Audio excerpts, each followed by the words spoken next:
Let's talk all-age comic books for the week of August 17, 2022. Of course, every Wednesday is New Comic Book Day. It is. To wit, where is your closest comic book store? I don't know where it is, because I don't know where you live. I'm not stalking you. But go to this website, comicshoplocator.com. Just punch in your zip code, and odds are there's a comic book store within 15 miles of you. They're closer than you think, my friend. I'm pulling a lot of these comics from this website, Previews World. We compare this with an email that we get from our local comic book store about what the new comic books are, and because we've been a lifelong comic book fan and we've had children for 13 years, we're just kind of recommending what is good for kids, especially those elementary school kids through middle school kids, and what's what. And what's what in DC Comics this week is Scooby Doo Where Are You? Issue 117. This comic book is really funny. We've been collecting it for about 100 issues. Our son, who is now 12, has been reading it since he was about 8 or 7. So that gives you a clue as to, okay, the reading level is going to be okay for those middle, even, I'll say middle elementary. Those lower elementary school kids can still engage in the comic book, but they may not be able to read it all the way through. But so far as anything objectionable, nothing objectionable in this comic book. It's all a hoot. Scooby Doo, Where Are You? Issue 117 from DC Comics. It's out this week. Sometimes also in Previews World, you'll see recommendations for books that come out that are going to be in comic book stores, and they're just so darn cute, or they're from publishers that sometimes do comic books, and that's the case here with Oni Press. Oni Press also does a lot of comic books, but they also do some cool graphic novels. Henceforth, this hardback book, this is a taco. This is a squirrel. It's going to be one of those illustrated books that upends the nature norms that kids may be used to, and they expect it to be upended. It's hilarious stuff from Andrew Cangelose with illustrations by Josh Shipley. I've seen Josh's work before. That's why I wanted to profile this here, because it sounds very familiar. Great illustrated book. Our last illustrated book is what I like to call a child's first graphic novel. And that's fun because kids, especially kids who have an older sibling, they may want to jump into graphic novels first, but sometimes the all-age graphic novels for those young elementary school kids, they're going to be few and far between. However, Peach and Plum, here we come. You can tell by the cute rhyming nature and the illustrations on the cover. It's going to be great for those young elementary school kids. It's from Tim McCanna. They're friends who rhyme all the time. Bonus is the blurb on the cover from James Burks, the creator of the Bird and Squirrel series. Peach and Plum are a real treat. You just smile thinking about it. This is going to be a kid's first graphic novel. I'll see, maybe some first graders would be okay reading it by themselves. They would certainly be okay having it read to them, but you second graders should be able to read this by yourselves and enjoy it. Let's jump into the comic books. My Little Pony. For girls between 2nd and 4th grade, at some point you will encounter My Little Pony. And for approximately 2 to 4 girls in every class, you're going to be My Little Pony heads. That's what you're going to be, and that's okay. This is the Generations trade paperback from IDW Publishing. It combines generations of My Little Pony, kind of like like from different universes, different timelines. It's cute, it's fun, and you pony heads, you My Little Pony folks, looking at you girls in 2nd to 4th grade, you're going to love this. And at $18, it's a bang for the buck because it's a trade paperback, so it's going to be thick.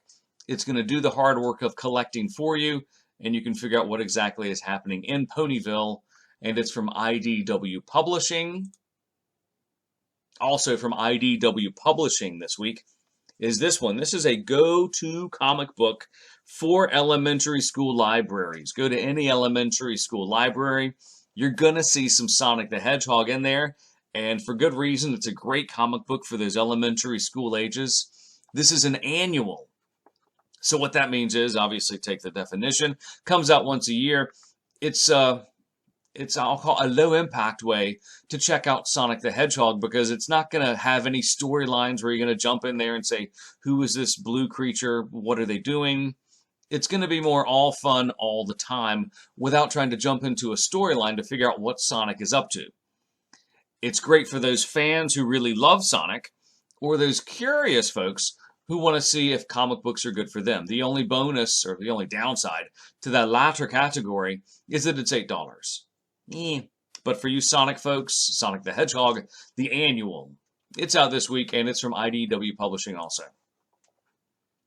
Girl, and this is not for girls. This is for girls or boys. Sometimes I make that mistake when I see a title that's called Flavor Girls. Who could blame me for that? This printer, this imprint from Boom Studios is great. Archaia is one of my favorite imprints, and it's from a very good publisher from Boom Studios. Flavor Girls is it's got that Captain Planet feel, doesn't it? With a bit of a anime manga thing with a lot more action than you're expecting. It's a great example of an action-oriented comic book that's really good on the story. Issue 2 of 3 is out this week. It's thicker than what most comic books are. So if you look at the price and you say, whoa, it's $8. That's crazy. I'm not paying $8 for a comic book. Man, I feel you. I'm not paying $8 for a comic book either. But this is thick. It's a thicker than average comic book. I'm going to call it the equivalent to 2 Amazing Spider-Mans. And price for that's consistent.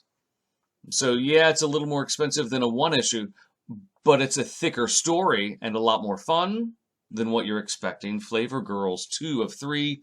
It's out this week from Boom Studios. The Simpsons, love this series as a comic book, as a graphic novel. Of course, neither one is being produced on a regular, dependable basis now. That's why we wanted to highlight this, because Simpsons Treehouse of Horror, Omnibus, Simpsons Treehouse of Horror, Omnibus, Volume 1, that's a heck of a tongue twister, is out this week from Abrams Comicsarts.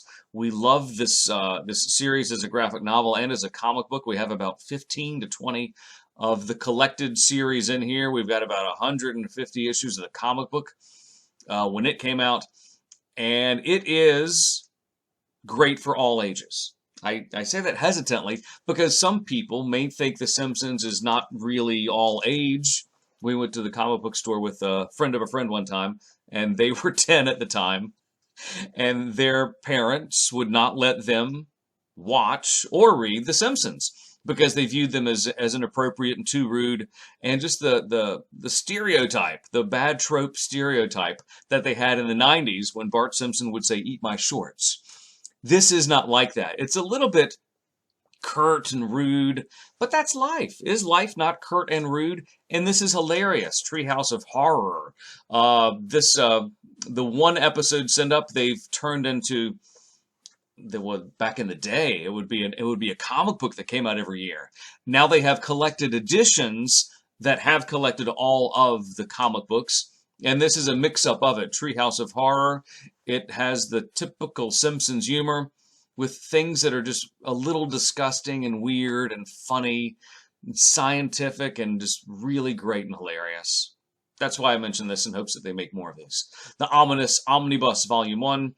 Scary Tales and Scarier Tentacles. See, but wow, look at that. It's $40. But it's worth it if you're a fan of The Simpsons. You know who you are. That's me too. From IDW Publishing, this series is great, and you have to say it's great for all ages because it looks like it's very adult-like because you see a big-sized killer bat chasing these 2 rabbit ninjas. This is a black and white series from IDW Publishing. If you're in middle elementary school and up, you'll love it.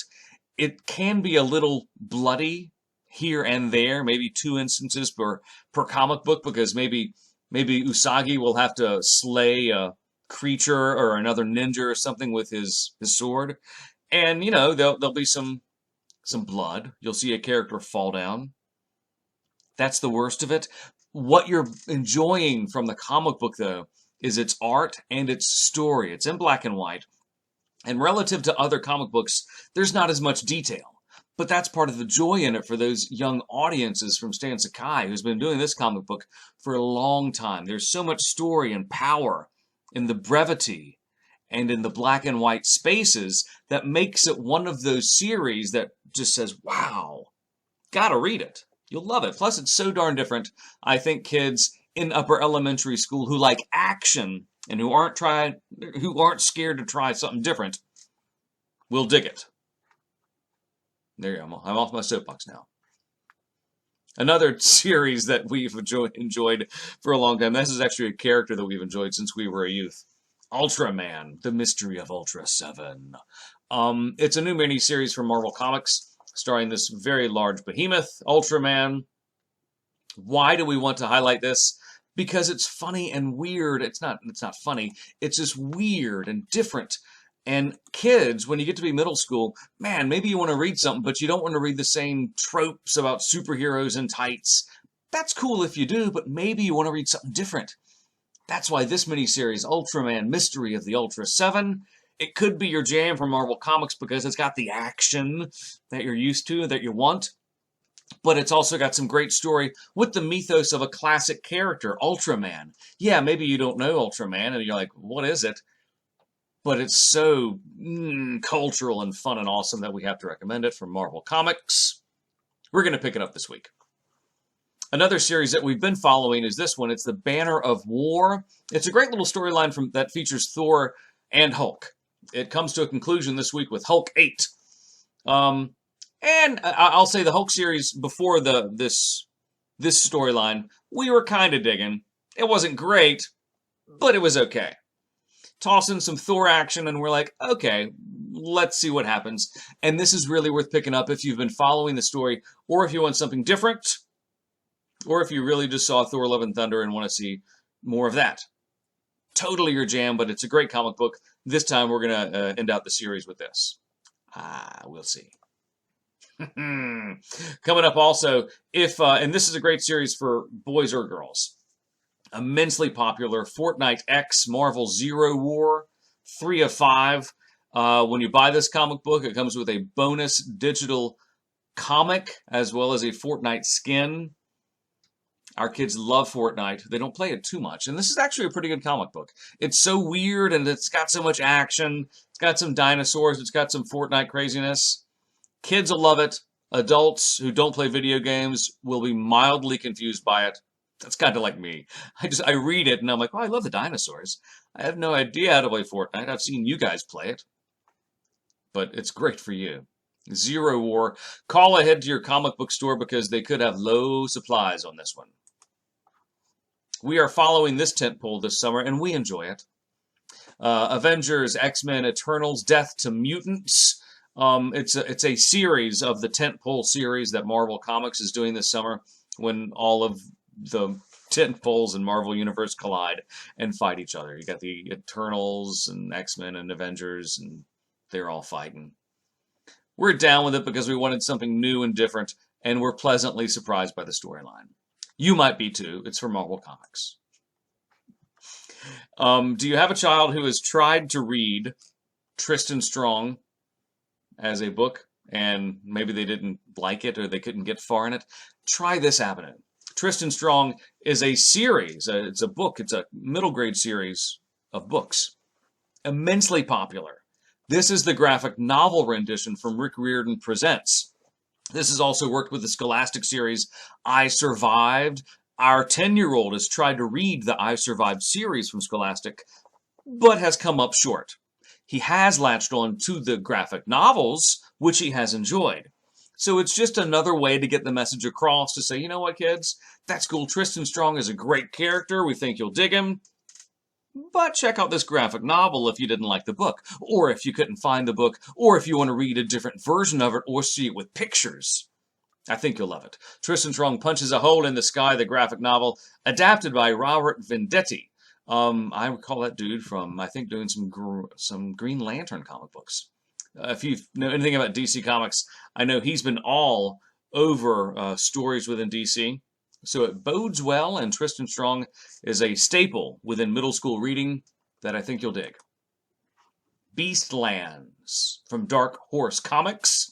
You Middle-earth kids, talking to you, talking about mythical creatures that bond with people. Yeah, it's a story that we've read a lot about recently in different vehicles here and there. This is the graphic novel form of it. $20. Great for you Middle Earth kids. For you anime folks. If you anime folks have a coffee table, this is the book that needs to be on there. And we have it actually in the office. We're going to review it later this week. It is a beautiful book. And as an entertainment vehicle, we're not even a big fan of anime. We can appreciate the beauty in it, and we know, wow, that's really beautiful. I like to look at it, but I can't watch a whole movie of it without my eyes wandering. In short doses, though, it is gorgeous. This is the art of Mamoru Hosoda, the man who leapt through film. It is by renowned film critic Charles Solomon. Solomon's done some other kind of deep dives into animated properties, The Art of Wolf Walkers being one of them, and one other one that really escapes me. But it was a deep dive, and this book is no different from Abrams' Comicsarts, the Art of Mamoru Hosoda. It's encyclopedic in nature, in that it looks at his work. It looks at the storyboards. It looks at how he created it. It looks at the interviews with his associates that says, what happened here? How was this made? Tell us some behind the scenes information. And it is thick. I'm looking at the book now, and it's about 1.25 inches thick. And it's big. It's heavy. It's beautiful. If you've had an anime person in your life, this is their jam. And look for a separate review later this week about this, if it's your jam, because it's gorgeous. You know who I'm talking about. A couple of weeks ago, these folks put out another book, Mayo Clinic Press, My Life Beyond Vaccines. This is another book, the second one that we've seen from this publisher, and it's neat because it tells the story of this girl and the history of vaccines. We have a couple other graphic novels that have done this, and kids will be fascinated about how vaccines evolved over the past 2 millennia. It's amazing when you think that the Chinese just had an infected stick and they would scrape your arm and then suddenly they would try to fix it. It was like they were reverse engineering it, and it goes on through history. You got some nights there from Mayo Clinic Press. This graphic novel may not be readily available. So if you're down with scientific graphic novels or the Mayo Clinic, look around for it or order it from Previews World or your local comic book store. And lastly, for you disgusting kids, for you 80s kids who want to throw back, for you current kids who are disgusting in nature, Madballs versus Garbage Pail Kids. This is issue 2 from Dynamite Comics. And I say disgusting kind of in a jokey way because any upper elementary school kid through lower or middle school kid has the potential to be really disgusting, especially you boys. And I say that because I was one of them and I still can be one of them. This is the disgusting nature of those Garbage Pail Kids and Madballs. And it is who's the grossest? Who can do the grossest things? It makes me laugh because it brings back good memories for me as a kid. So I know my 12-year-old self would be all over this comic book. This is issue 2, and I believe this is a miniseries. I am not sure, but I laugh because you look at the graphics to this, and it says this is the stuff of middle school dreams. Really looks awesome. It's from Dynamite, $3.99, and I think you kids will love it. What are you reading this week? You reading anything fun or interesting? Hit us up on Twitter. It's hashtag DaddyMojo or at DaddyMojo, and share with us what you're reading.